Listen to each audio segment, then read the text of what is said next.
Hey guys, I'm going to show you a quick tutorial on how to use Pixton, which is a web-based learning tool where students can create their own comic strips. And so yeah, I'm going to show you how that's done. So as you can see here, I don't have a background yet, and there's a handful of fun different backgrounds I could choose from. The ones that have the locks here are actually not included in the free version. So I'm going to choose from one of these up here. Looks like I'm going to choose this fun dinosaur. And when I click on the dinosaur, you can see in the right-hand corner, it has populated. And so now I'm going to choose a character to add inside my comic book. And as you can see, there are characters that are already populated here as well. But for learning's sake, I'm going to click on custom and I'm going to create a new character. So as you can see, we have different sort of bodies and genders and fun characters we could choose from. I'm going to choose this girl here. And as you can see on the right-hand side, she has been populated to my comic strip. So from here, I could go ahead and choose different outfits. You could even type in keywords that you're looking for certain outfits, and they will populate.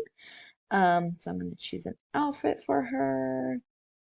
Let me see. I'll choose this outfit. And so you see the outfit has populated as well. And we're going to go to skin tones, and there's different skin tones and fun eye colors here. So I'm going to choose this one. And then if you go here, you could also further customize different funky hairstyles. So I'll choose this one, and it is changed here.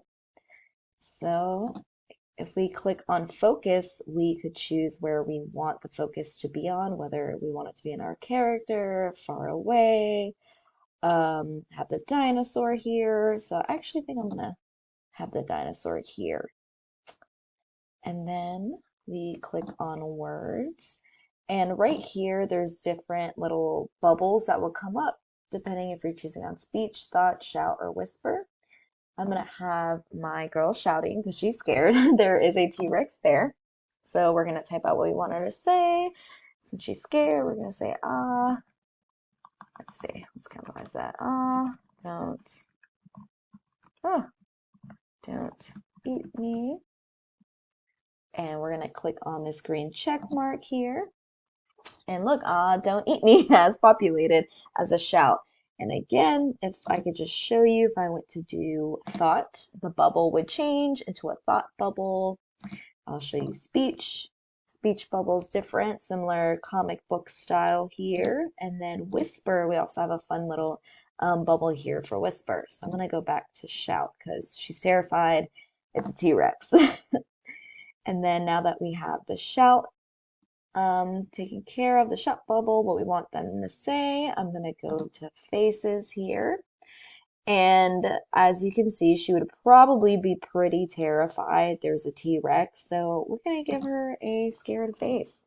And as you can see, she is now terrified. And so, but her body language isn't really showing that she's terrified, so we're going to come to actions here, and I'm going to look for a body type that looks like they're scared. Huh, maybe this one here. Oh yeah, that shows she's worried and she is terrified. Okay, so this is, oh, and down here, the bar can also has different lighting options. So here we can make this a little darker. So now it looks like it's at night. We can make it even darker to look late at night, but it's during the day. We're gonna keep the sun on. So once we've created that comic, we're happy with what we see. We could go here to the left and add another panel. And from here, we could just continue. It will populate what we had before. This is something we can change.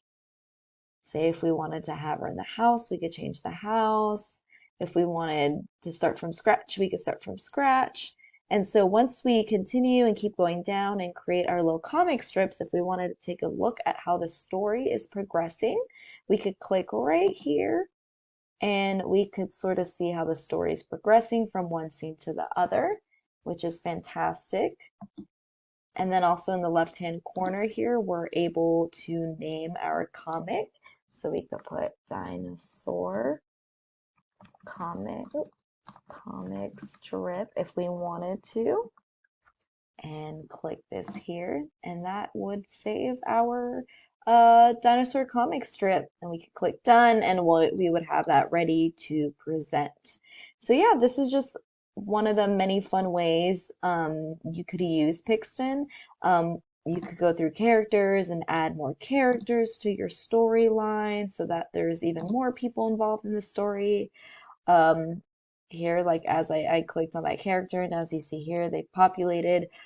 Pixton's great because it's so customizable. You could spend hours here creating literally whatever story you want, different dialogue between different characters, and yeah, it's something that I would definitely recommend for our students and teachers. So thanks for watching my little screen share here, and I hope you guys learned something.